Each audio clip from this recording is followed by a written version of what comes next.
ایک روز حضرت جبرائیل علیہ السلام حضور کے پاس تشریف لائے۔ حضور نے دیکھا کہ جبرائیل کچھ غمزدہ اور پریشان ہیں۔ حضور نے پوچھا کہ جبرائیل آپ کچھ غمزدہ ہیں، کیا بات ہے؟ تو حضرت جبرائیل عرض کرتے ہیں، یا رسول اللہ صلی اللہ علیہ وسلم، میں کل اللہ کے حکم سے جہنم کو دیکھ کر آیا ہوں، میں اسی لیے خوف اور غمزدہ ہوں۔ تو حضور نے پوچھا کہ جبرائیل جہنم کا حال مجھے بتاؤ۔ تو حضرت جبرائیل عرض کرتے ہیں، یا رسول اللہ صلی اللہ علیہ وسلم، جہنم کے 7 درجے ہیں اور سب سے نچلے درجے پر منافق ہوں گے، اور حضور 6 درجے پر اللہ مشرکوں کو ڈالے گا۔ حضور 5ویں درجے پر چاند اور سورج کی پرستش کرنے والے لوگ ہوں گے۔ حضور اس سے اوپر 4تھے درجے پر اللہ آگ کی پرستش کرنے والے مجوسیوں کو ڈالے گا، اور حضور اس سے اوپر 3 درجے پر یہود ہوں گے، یہودی، اور حضور 2 درجے پر عیسائی ہوں گے۔ اس کے بعد حضرت جبرائیل خاموش ہو گئے۔ حضور نے پھر پوچھا کہ جبرائیل پہلے درجے پر کون ہوگا؟ تو حضرت جبرائیل عرض کرتے ہیں، یا رسول اللہ صلی اللہ علیہ وسلم، پہلے درجے پر اللہ آپ کی امت کے گنہگاروں کو ڈالے گا۔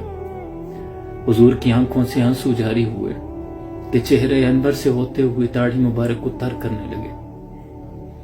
اور جب حضور نے یہ سنا کہ جبرائیل میری امت کو بھی جہنم میں ڈالا جائے گا، اس کے بعد حضور 3 دن کے لیے اس قدر خاموش ہوئے کہ حضور عبادت کے لیے آتے، نماز پڑھتے، پھر اپنے حجرے میں چلے جاتے اور سر انور کو خاک پر زمین پہ رکھ کر اللہ کے حضور رو رو کے دعائیں کرتے رہے کہ اے اللہ میری امت کو بخش دے، اے اللہ میری امت کو بخش دے۔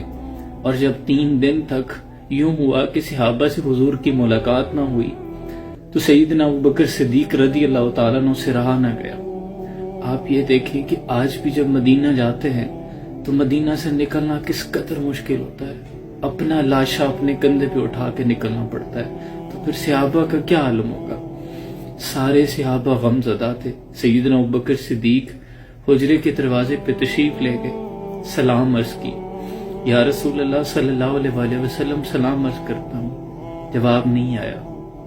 حضور سجدے میں سر رکھ کر صرف اپنی امت کے لیے دعائیں کر رہے ہیں، اللہ میری امت کو بخش دے۔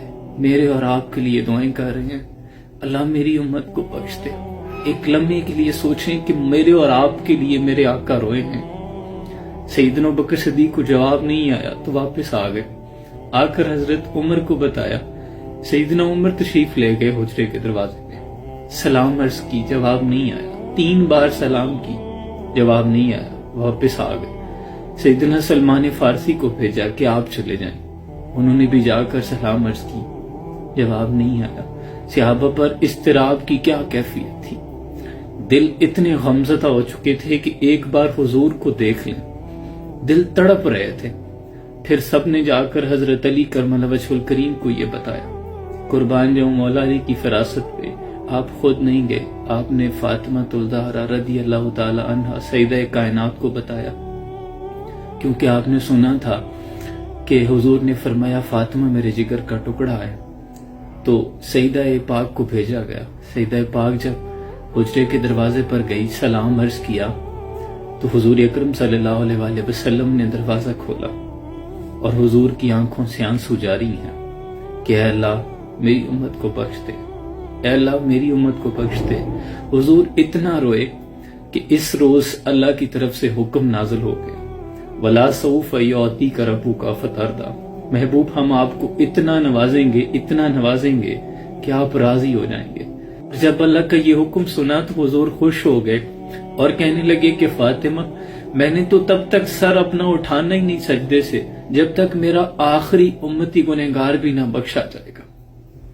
اے امتی تیرے مقدر پہ قربان جاؤں، کس قدر شفیق آقا کا تو امتی ہے۔ پہلے سجدے پہ روز ازل سے درود، یادگاری یہ امت پہ لاکھوں سلام۔ یہاں تک روایات میں آتا ہے کہ کل روز محشر جب حضور اپنی قبر انور سے باہر تشریف لائیں گے تو جبرائیل سے سب سے پہلا سوال کریں گے کہ جبرائیل میری امت کا کیا حال ہے۔ اور امتی آج ہماری زندگی رنگینیوں میں مصروف ہیں، کالجز یونیورسٹیز کی لائف کو انجوائے کر رہے ہیں کہ یہ وقت پھر نہیں آئے گا۔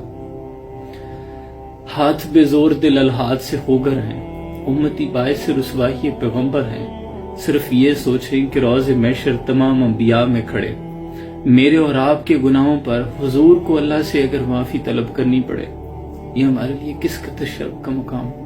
اللہ قرآن میں فرماتا ہے، میرے بندو تمہیں میری جانب سے کس چیز نے غفلت میں ڈال رکھا ہے؟